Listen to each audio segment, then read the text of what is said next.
Just when you thought your day really sucked. You suck. Here comes something to make it suck even more. It's a Lamont and Tonelli podcast. Speaking of very, very cool, we've got a guy that I'm a big fan of on the phone right now. We've talked to him before. His name is Al Michaels. I know you know the name from ABC Sports. Al, how you doing, man?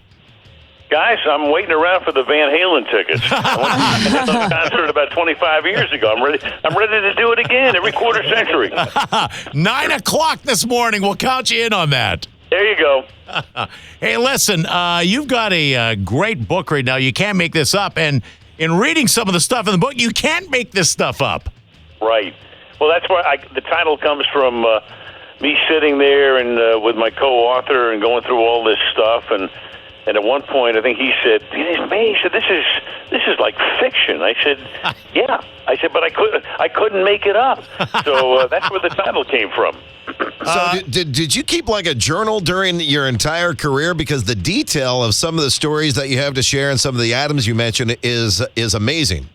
Yeah, I did not. I'm blessed with a pretty good memory, but once we got going with this thing, it's funny. I remembered a lot about a lot, but then when we got to the end of the day, being as anal as I am, we went back and we researched everything just to make sure. You know, I was a little bit off on certain things that I thought I had remembered. Nothing gigantic. I remember the essence of most every story, but I just wanted to make sure that somebody hit a home run on a 1-2 pitch. It was a 1-2 pitch and not a 2-1 pitch. So we went back. We went back. I mean, that's how crazy I am. But we went back, and I think everything in there is exactly the way it happened. Of course, you were here for the earthquake in '89. What was that experience like? Well, at first, you don't know what's taking place. And, I've lived in California a good part of my life, including 12 years, in the Bay Area. I had announced the Giants, and we lived for another 9 years in Menlo Park. So I knew what an earthquake felt like, but here you are on national television. So at first, it's like, whoa, what's going on? Our kids pounding bats on the in the upper deck. Since we were in the mezzanine, it sounded like there was some ruckus going on above us. Right. And then you realize what it was, and the one thing I remember about that is it was 15 seconds, but you guys know in an earthquake, right, when it starts, you don't know how long it's going to last. It always seems like it lasts longer. And if you would have said to me when that thing ended, how long did it last, I would have said over a minute. It just felt that way because when it gets going, you don't know. Where are you? Are you at the apex of it? Is this the warm up to something bigger and larger? You don't know. But I remember it was so weird that in those years, I mean, we think about those years, it was like dinosaurs are roaming the earth. There's no internet. There's no Twitter. The cable television has just really started. So the fans at Candlestick didn't really know the severity of what had taken place. They had no idea. Part of the Bay Bridge had collapsed, the fire in the marina, and, of course, the Pancake Freeway in Oakland. So after about 15 or 20 minutes before word got back to Candlestick, the crowd, getting impatient, started chanting, "Play ball, play ball." They couldn't wait for the game to start again. So, you had, obviously, we know what had taken place. They waited, 10 days, which I thought was the appropriate amount of time, and then the World Series resumed, and it was not a very memorable World Series, a sweep by Oakland, but everybody remembers it for the earthquake, obviously. Yeah, you have a great story about Howard Cosell in this book. Well, I worked with him for a number of years on baseball, and whenever you were with Howard, you could always count on something happening. But without giving the whole story away, you're talking about the night that we're driving through an inner city section of Kansas City, and he gets out of a limousine, breaks up a fight. So without going into the details, hopefully people read the book, and I give you all the crazy details. And believe it or not, there was a woman limo driver by the name of Peggy, and I was able to, with some help from a friend in Kansas City, track her down and talk to her last November when we were in there for a game. And Peggy's probably in her late 80s right now, but she remembered it, and it was wonderful to be able to reconnect with somebody who I didn't know if she was still around or whatever. And so, I've got a witness.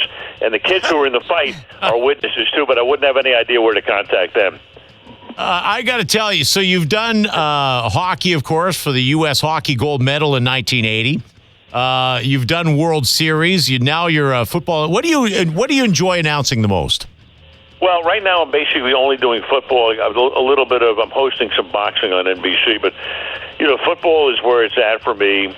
It's a funny thing. The NFL season goes on forever right now. Yeah. So even though I'm only doing 23 or 24 games a year, there's a lot of preparation that's involved. It's a full-time job, and so it's all about football for me. But I built my career around baseball. Loved doing it. Did the Giants in 74, 5, and 6 when that team almost left San Francisco. But right now it's football. I love hockey though. I'm a big hockey fan. I love the LA Kings. We have season tickets, 2 Stanley Cups over a 3-year run. Our cups runneth over. So that I enjoy that the most in terms of spectating. But in terms of broadcasting, it's all about football right now. And you had the 3 years with the Giants, as you mentioned earlier in your career. One of those seasons with Lon Simmons in 1976, and we just lost Lon in April. Yeah. What was that season like with Lon Simmons? Fantastic. I mean, you guys know the driest, most incredible sense of humor ever. Lon was hysterical. And, I mean, he would just do it so subtly and matter-of-factly. And we had we did the 1976 season together. The Giants were very bad. We were out of the race early on. And we're doing a game in Candlestick. San Diego's in town. It's like a Tuesday night. It's cold. There are like 2,200 people in the stands. And the Padres are routing the Giants that night. Yeah. So Lon had done, I think, the 7th inning. He comes back to me, hands it over to me for the 8th inning. He says, okay, we go to the 8th. The score is San Diego 9, the Giants 9.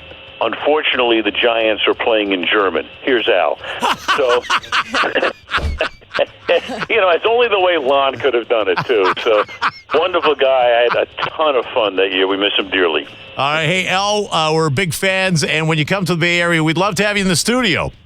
That'd be great. All right. I love coming up there, so let's count on it. Okay, the book is You Can't Make This Up. Al Michaels, thanks, man. Okay, guys. Take care. Have a good day. Another fine product from Uranus. That concludes the Lamont and Tonelli podcast. To hear more and everything Lamont and Tonelli, check out the website at lntworld.com.